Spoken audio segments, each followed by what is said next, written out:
everyone, this is a review for the BoxLegend closed t-shirt folder in blue.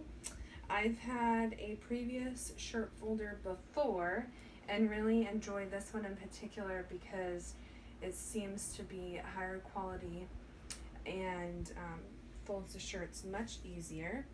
So how I fold the shirts is really, if the shirt's longer than the actual folder, I fold the bottom part up so you can fold it in.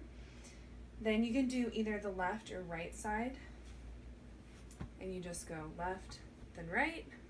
Easy. If you have a long sleeve shirt, I just fold it over slightly just so it's perfectly rectangular, and then I fold the bottom part up, and then you have a perfect folded shirt each time.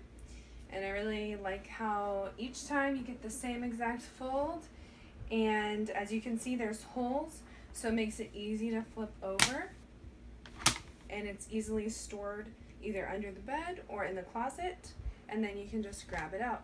So I highly recommend this product, and everyone would enjoy it if you get it. So go out and get this shirt folder.